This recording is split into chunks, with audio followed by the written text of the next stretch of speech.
This segment is sponsored by the Richmond Sentinel, providing news, entertainment, and human interest stories in print and online. I've been down this road so many times. I'm so tired of all the little white lies. Lost momentum on shaky ground. One more chance to get up when I'm down. What you're watching is one of the newest singles, Stardust, from Canadian singer-songwriter Adrienne Nye.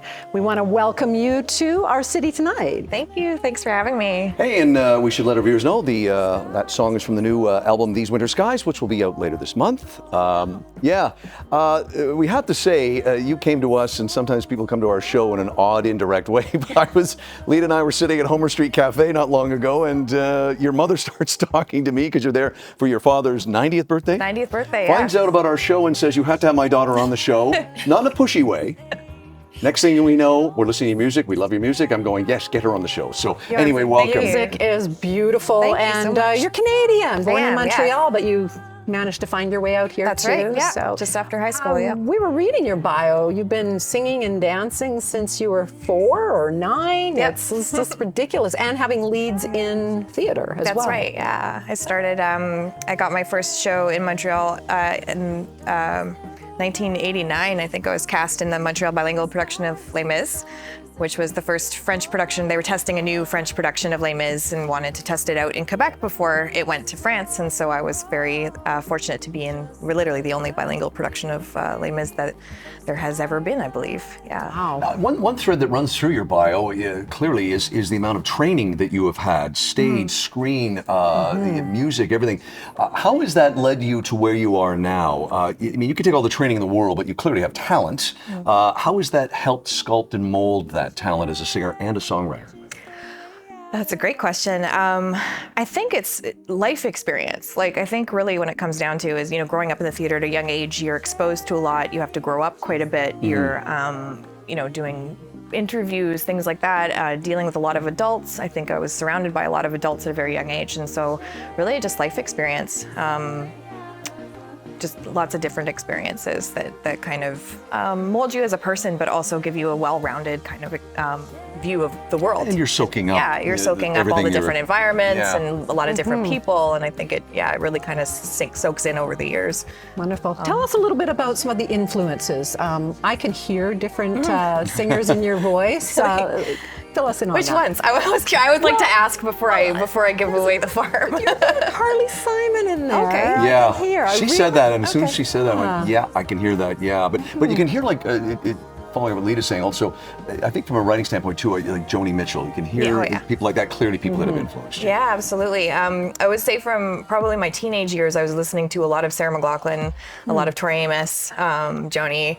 I would say those were my earliest influences, as well as singing in a choir. I had a large classical background, singing in choir. I sang in a professional children's choir for four years in Montreal, and so just the exposure to that side of it as well.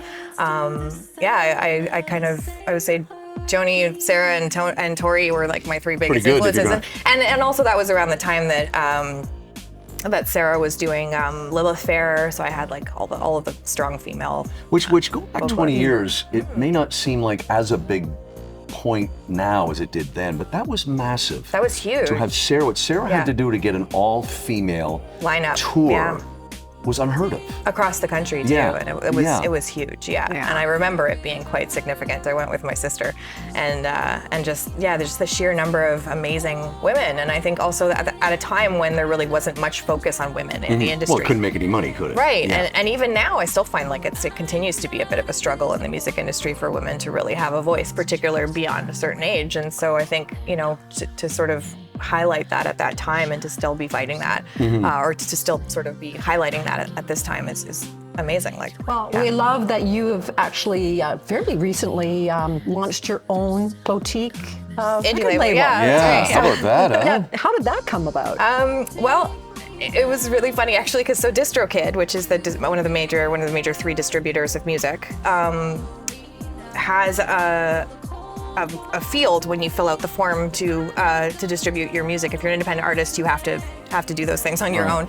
And there's a little field that says record label, and it sort of says like, if you don't have one, just make one up. And I thought, well, this is smart. Like you could really just call your label anything. Yeah. But then I got thinking about it, and I was like, well, what if I did? Like, what, you know, there's lots of indie labels around. There's lots of sort of mid-range labels and larger labels. You know, we've got 604 Records here. We've got Light Oregon, lots of other smaller labels. But I thought, you know, wouldn't it be cool to launch an indie label that was an artist label for artists? So I don't sign labels, but I mentor other artists and help other artists be independent. And so it's kind of a weird, it's not really a label, it's more like label services, but it started off that way, and I want to expand on it. I want to be able to share all of the lessons that I've learned through my life experience and all of, you know, the years that I've been an artist, an independent artist, and be able to share that with And you others. snagged Yaletown Records. I mean, I did. Who's thinking that that's going to be free? I mean, Brilliant. that's I couldn't believe it wasn't taken. I was like, how has nobody taken this? But I live in Yaletown, and so I work out of my studio at home a lot of the time as well. And so I thought, why not? You know, it was perfect. Hey, it's been great having you on. I love it when singer-songwriters' talent comes to us in an indirect way. Yeah. Again, thanks to your mom, Right, whose yeah. name is Evelyn. Evelyn, Yes. of course. Evelyn, thank you for bringing your daughter to our show. Thanks. New album is called These Winter Skies, out later this month.